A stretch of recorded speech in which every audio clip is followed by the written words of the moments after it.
Her friend asked us to help with a romantic photo shoot. I showed up. Girlfriend was posing with another guy. "You're not handsome enough," she laughed. I left without a word. A week later, she was begging me to fix it. Hey everyone! Before we jump into today's video, I need your help. We've noticed the channel is losing some traction, and subscribing is one of the best ways you can support us. It's quick, free, and it helps us keep bringing you awesome content. Your support means the world. Let's keep this channel growing together. Thanks so much. Now let's start the video. Hey Reddit. So I showed up to this photo shoot thinking I'm doing some couple shots with my girlfriend. Instead, she's already wrapped around some male model like I don't exist. I asked what's going on, and she laughed, saying I'm not photogenic enough. I left without a word. A week later, her career was in flames and she was begging me to fix it. Here's how that played out. I, 30 male, grew up in a middle-class suburb where my dad taught high school math, and my mom worked as a school librarian. Both pushed education hard. Dad especially. Every time I'd bring home anything less than an A, he'd sit me down at the kitchen table and we'd work through problems until I got it. Those late-night sessions with my dad are probably why I ended up in tech. My older sister Jess was the social one in the family. 2 years ahead of me in school, she was the type who knew everyone and everything happening. While I was taking apart computers in the basement, she was organizing school events. Now she works in marketing in Seattle, but we still talk almost daily. She's always had good instincts about people, something I apparently missed out on. Got through state on scholarships with a computer engineering degree and minimal debt. Lived on ramen and energy drinks, coded until 4 a.m. most nights, and graduated with a 3.9 GPA. After college, I spent 5 years grinding at a soul-crushing corporate tech job. The pay was decent, but I was basically a code monkey implementing other people's ideas. My cubicle had 3 dying plants and a photo of my parents. I saved almost everything I earned. My one splurge was my 2014 Subaru WRX. Found it used with 40,000 miles. Rally blue with a small ding in the rear quarter panel that I never fixed. My dad thought it was impractical, but it was the first thing I ever bought that wasn't purely functional. That car represented freedom to me. I spent weekends detailing it or making small upgrades. Cold air intake, short throw shifter, nothing crazy. Just enough to make it mine. At 27, my college roommate Jason reached out. We'd stayed in touch, grabbing drinks every few months to complain about our jobs. He had this idea about using AI to detect deep fakes and manipulated media. This was back in 2020 when deepfakes were just starting to get mainstream attention. We both quit our jobs the same day and launched our startup. We started in Jason's garage apartment. He had the machine learning background, I handled the back-end architecture. For the first 6 months, we lived off savings and worked 18-hour days.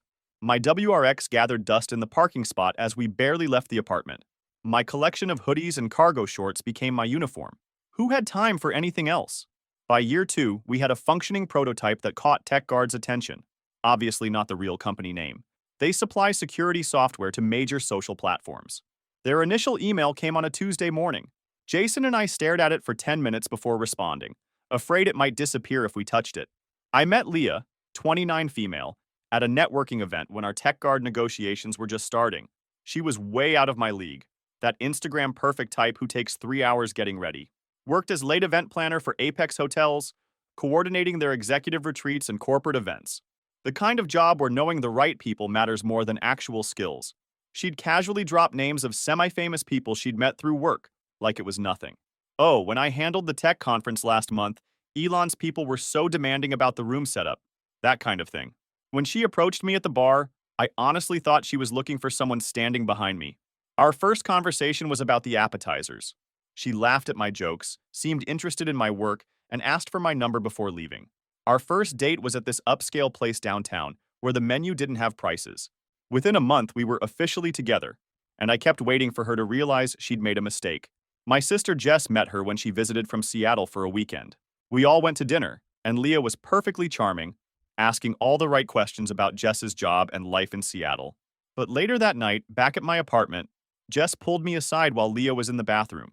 "That girl is as fake as her eyelashes, Finn," she said in that blunt way only siblings can get away with. I brushed it off as girl drama. "You've spent like 3 hours with her, Jess. She's just polished. Not everyone is as laid back as you." Jess gave me that look, the same one she gave me when I was 16 and about to sneak out to a party that got busted by cops an hour later. Just watch how she talks about you to other people. Trust me on this. Classic mistake, not listening to my sister. She's been right about every girlfriend I've had since high school. After 2 years together, the red flags were practically neon. She'd introduce me with qualifiers. This is Finn. He's really smart with computers. Like she needed to justify dating someone who didn't match her usual type. At dinner with her friends, all equally polished women with equally polished boyfriends, she'd steer conversations away from my work, saying things like, let's not bore everyone with tech talk. She'd constantly suggest improvements. Clothes I couldn't afford, $120 haircuts, personal trainers. This shirt would look amazing on you, she'd say, holding up something that cost more than my car payment. When I'd say no, she'd sigh and say, well, I'm just trying to help. Some guys actually care about looking good for their girlfriends. The digs were always just subtle enough that I couldn't call them out without sounding sensitive. That shirt looks better on you than most things you wear. Or, your friend Ryan cleans up so well. You could learn from him. Each comment got under my skin, but I brushed it off. Meanwhile, our startup hit critical milestones. Jason and I were pulling 16-hour days trying to finalize the algorithm that would secure the full acquisition payment.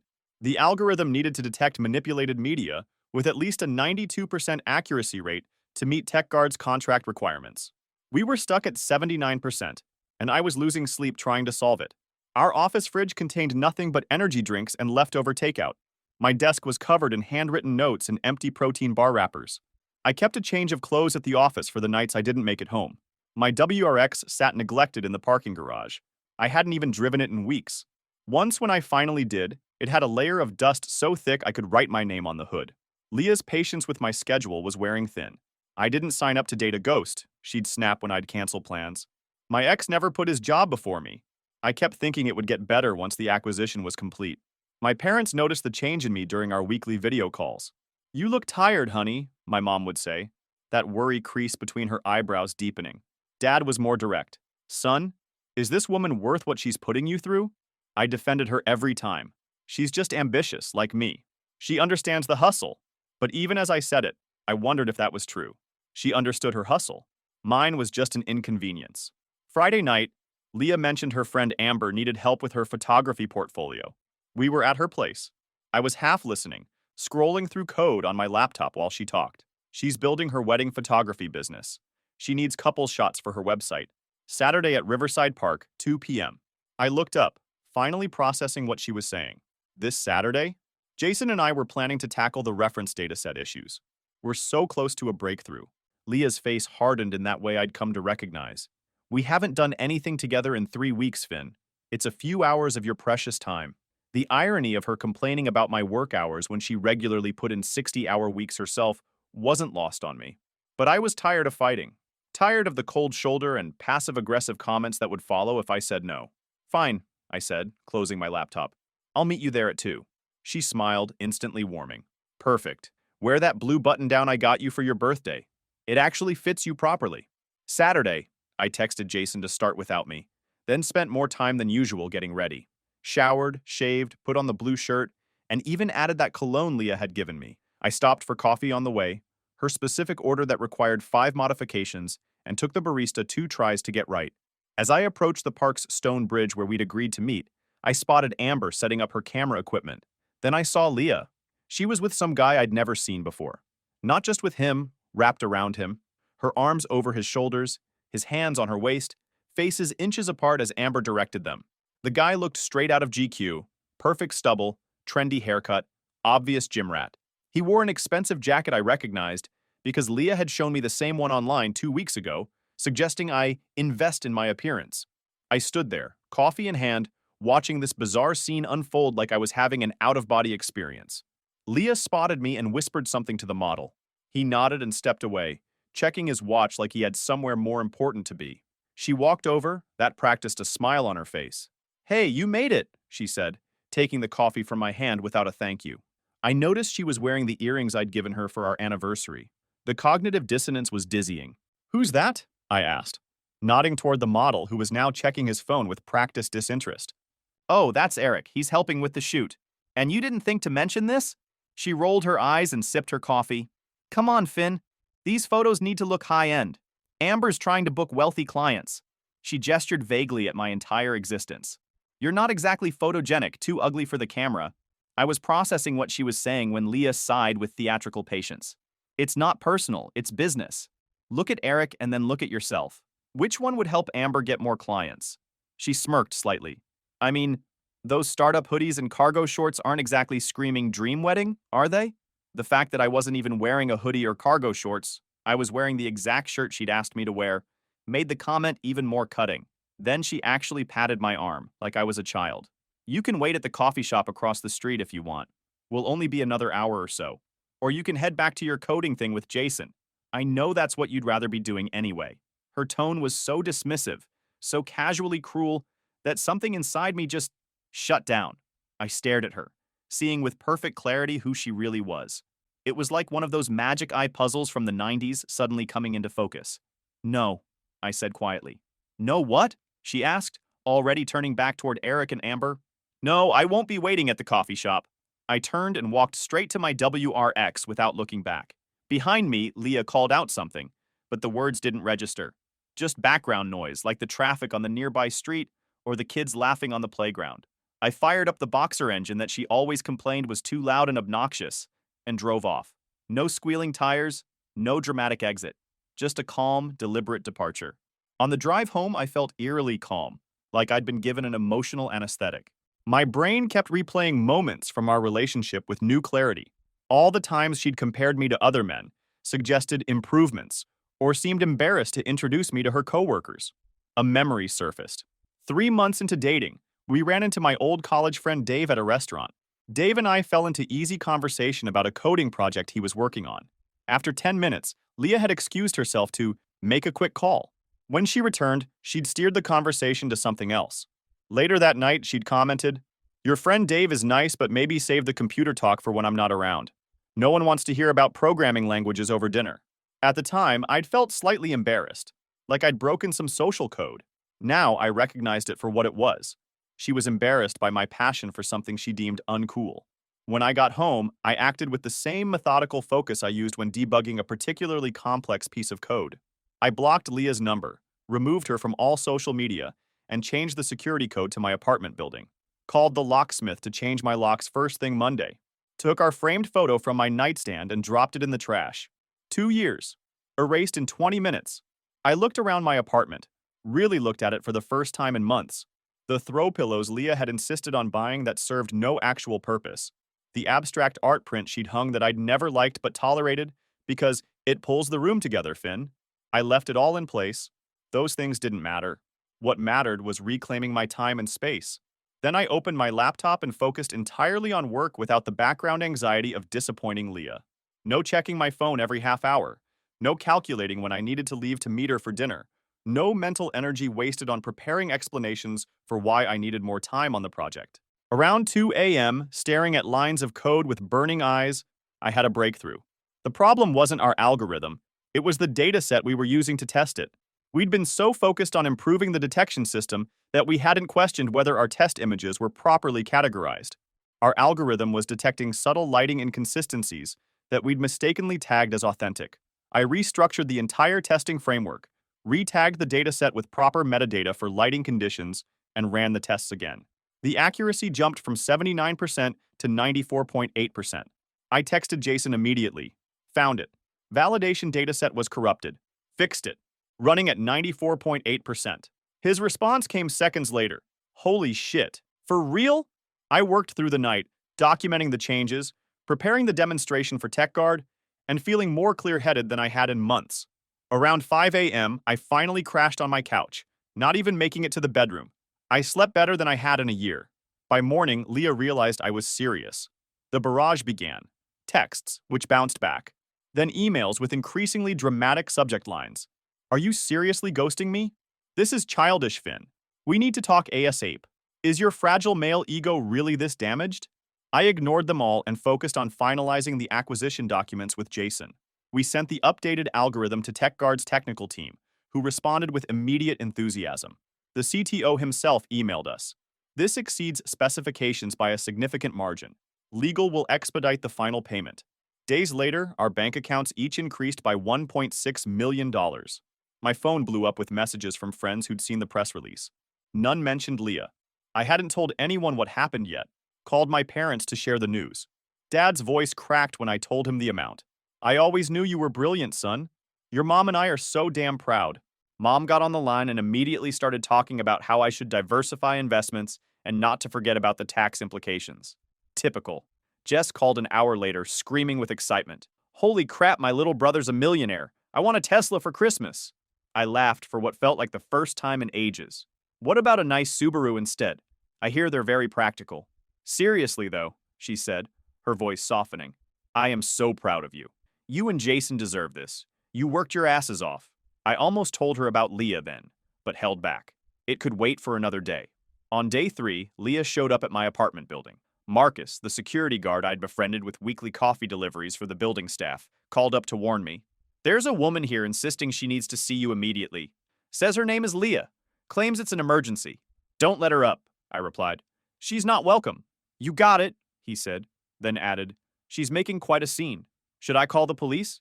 Give her one warning. If she doesn't leave, then yes. I watched from my window as Leah's white Audi sat in the visitor's parking lot for almost an hour before finally driving away. Marcus called up later to fill me in. Apparently, she tried to convince him that she'd left vital medication in my apartment. Marcus, who had seen her come and go for 2 years without any mention of medical issues, didn't buy it. The building manager later told me she'd tried crying her way past security, then switched to threats about calling her attorney cousin when that didn't work. They eventually had to threaten police involvement before she left. On day 4, Leah's best friend Megan accidentally ran into me at my regular coffee shop. I saw her enter, scan the room, then put on a surprised face when she spotted me. Megan and I had always gotten along fine, but I knew her loyalty was to Leah. Finn! What a coincidence! She slid into the chair across from me, uninvited. We've all been so worried. Leah is absolutely devastated. There must have been some huge misunderstanding. I closed my laptop and looked directly at Megan. There was no misunderstanding. She was perfectly clear about how she sees me. But that's not, have a good day, Megan. I gathered my things and left, ignoring her calls to wait. As I walked to my car, my phone buzzed with a text from Jason. Tech Guard wants to meet tomorrow to discuss next steps. You in? Absolutely, I replied. By the way, I broke up with Leah. 3 dots appeared immediately. Finally, she was awful. Call me later. That simple validation from my best friend meant more than he probably realized. On day 5, I received a call from Leah's father, Richard. I almost declined it, but curiosity won. Finn. His tone was clipped, professional. I understand there's been some situation between you and my daughter. That's correct, I replied, matching his businesslike tone. Leah is quite upset. She says you've completely cut contact without explanation after some photography session misunderstanding. I laughed despite myself. Is that what she told you? Did she mention replacing me with a model because I wasn't attractive enough for her friend's portfolio? Did she mention telling me to wait at a coffee shop while she posed with him because I'm not what brides are looking for? Silence on the line. Then, that's not the version I heard? I'm not surprised. She said you overreacted to her helping a friend with professional photos. Richard, with all due respect, does that sound rational? I just closed a multi-million-dollar acquisition deal. Do you really think I'd storm off over nothing? Multi-million? The surprise in his voice told me everything. Leah mentioned your startup was doing okay, but implied it was a small operation. TechGuard acquired our technology for $3.2 million. The deal closed this week. Another long silence. I see. Your daughter made her opinion of me very clear. I've simply chosen to believe her and move on. On. I understand, he said carefully. For what it's worth, she's always had her mother's superficial tendencies. I had hoped she'd outgrown them. I had nothing to add to that. We exchanged terse goodbyes. 20 minutes later, I received an email from Amber. Finn, Leah doesn't know I'm sending these. I'm horrified by what happened. I never would have agreed to this if I'd known the situation. I'm so sorry. Attached were dozens of photos from the park shoot. Most were standard portfolio shots of Leah and Eric. But there was a series at the end that made my blood run cold. Amber had captured my arrival, the moment Leah spotted me, her pulling me aside, and most damning, her expression as she delivered the not camera material speech.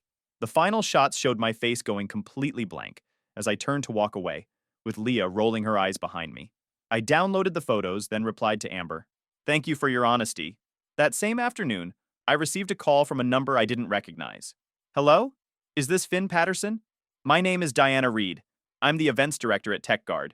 We're finalizing arrangements for the acquisition announcement next month, and I was hoping to speak with you about the press event. I vaguely remembered mentions of a formal announcement in our contract. Of course. How can I help? We typically do a joint press release with photos of the acquisition team and the founders. We're coordinating with Apex Hotels since they handle most of our corporate events. The coordinator there, Leah Taylor, mentioned she knows you personally. Should we include her in these emails for your convenience? My stomach dropped. I had no idea Leah's company worked with TechGuard. She had never mentioned it. Actually, Ms. Reed, that won't be necessary. Ms. Taylor and I are no longer affiliated. It would be better to keep communications direct between our teams. Oh, Diana paused. That's good to know, actually. There have been some challenges in our communications with Ms. Taylor recently. She's been quite insistent about handling the event personally. Now things clicked into place. Leah had probably seen this as her big career opportunity, managing an event for a multi-million-dollar acquisition that would get press coverage. And her boyfriend was one of the founders. Perfect for her image. Ms. Reed, may I ask if you're satisfied with Apex Hotels as your event partner? Between us? Diana's voice dropped slightly. We're considering other options. There have been some professionalism concerns, but nothing's decided yet. After the call ended, I sat staring at my computer. Amber's photos still open on the screen. A plan began to form. The next morning, I met with Jason to prepare our technical presentation for TechGuard's executive team. We needed to demonstrate the algorithm's effectiveness with real-world examples. I have some authentic, unaltered photos we can use, I told him, sending over Amber's files with Leah's face visible. Jason's eyebrows shot up. Dude, is that Leah? What happened? I explained what had happened at the park. Jason had never been Leah's biggest fan, but even he was shocked. That's ice cold, he said, scrolling through the images. Are you sure you want to use these, though? They're perfect test cases for authentic, unaltered images, captured in natural lighting with multiple subjects. The algorithm correctly identifies them as 100% genuine. No names will be used, just Subject F and Subject M. We prepared the demonstration, embedding the park photos alongside other test cases. The presentation would be viewed by TechGuard's entire executive team, including their CEO, CTO, and board members. What I hadn't told Jason was that I'd done some research on TechGuard's corporate events. They spent approximately $3 million annually on executive retreats, conferences, and press events, most handled by Apex Hotels. Leah had recently been promoted to senior corporate event manager, responsible for their biggest accounts. She had mentioned the promotion, but never specified which accounts she managed. TechGuard was likely Apex's largest client and Leah's biggest career opportunity. The day of our presentation arrived. The TechGuard executives filed into the conference room. 10 people in total, including Dr. Adam Langston, the CTO who'd been our main contact. I recognized Diana Reed from our phone conversations, a sharp-looking woman in her 40s with short gray hair and bright red glasses. Jason and I delivered a flawless demonstration of the algorithm. When we reached the section on authentic image verification, the park photos appeared on screen, Leah's face clearly visible as she explained why I wasn't camera material. No one reacted visibly to the photos. Why would they? They didn't know the context. To them, it was just test data showing our algorithm's effectiveness. After the presentation, their CTO, Dr. Langston, approached me privately. Those park photos in the authentic image section, he said. The woman in them looks familiar. My heart pounded, but I kept my expression neutral. Oh, she's the event coordinator we've been working with at Apex. Leah something? Taylor, I supplied. Yes, that's her. Langston's eyebrows shot up. I see. He glanced back at the presentation screen. Well, Mr. Patterson, I appreciate your candor. And the effectiveness of your verification technology is quite illuminating. He didn't say anything else about it, but I caught him speaking quietly with Diana Reed before they left. I wasn't sure what would come of it, if anything, but I'd shown them the truth, unfiltered and unaltered, exactly what our algorithm was designed to do. 3 days later, Diana Reed called me again. Finn, I wanted to let you know we've decided to move our event services to Summit Hospitality Group. Would you and Jason be available to speak with their team next week about the announcement requirements? Of course, I replied. May I ask what prompted the change? Let's just say we had some concerns about consistent professionalism and transparency with our previous vendor, Diana said carefully. We value partners who demonstrate integrity. I ended the call with a strange sense of satisfaction. I hadn't actively tried to sabotage Leah's career. I'd simply allowed her true character to be seen by people who mattered. That evening, I went for a long drive in my WRX, taking the winding roads outside the city that I used to enjoy before life got complicated. Windows down, engine humming, no particular destination in mind. For the first time in years, I felt completely free. A week passed before the consequences fully materialized. I was working late at our new office when my phone lit up with an unknown number. My thumb hovered over decline before curiosity won out. You calculated, vindictive jerk. Leah's voice was trembling with rage. You destroyed everything. Leah, TechGuard canceled their entire contract with Apex. Do you have any idea what you've done? That account was worth millions. My commission alone was over $120,000. I let her continue her tirade, each accusation more revealing than the last. They showed me the photos from your presentation. You planned this from the beginning, didn't you? Used me for your pathetic revenge fantasy? What kind of man does that? They fired me, she shouted. 4 years at Apex, gone because of you. My reputation in this industry is ruined. That seems like a natural consequence of your actions, I replied. You have to fix this. Her tone shifted abruptly from rage to pleading. Please, Finn, call TechGuard. Tell them it was a misunderstanding. Tell them, goodbye, Leah. I blocked the new number. 2 days later, Leah's mother, Elaine, showed up at my office unannounced. My assistant, Karen, looked uncomfortable as she showed the elegant, clearly agitated woman into my office. Finn, she began, declining my offer of water. I know my daughter hurt you. I'm not here to excuse her behavior. I waited, saying nothing. Leah told us what really happened at the park. I'm ashamed of how she treated you. That's not how we raised her. She twisted her wedding ring nervously. But she's desperate, Finn. She can't find work in event planning. No one will touch her after the TechGuard incident. She's having panic attacks. She's talking about moving back home. Mrs. Taylor, please, she interrupted. I'm not asking you to reconcile with her. I'm asking if you could possibly speak with TechGuard. Give her a reference, something to help her rebuild. I considered this woman who had always treated me kindly, despite her daughter's disdain. Elaine had welcomed me into their home, asked about my family, and seemed genuinely interested in my work. I'll think about it, I said finally. That's all I can promise. After she left, I received another email from Amber. Finn, I don't know if you care, but Leah's been telling everyone you plotted to destroy her career because she gently suggested you weren't right for my portfolio.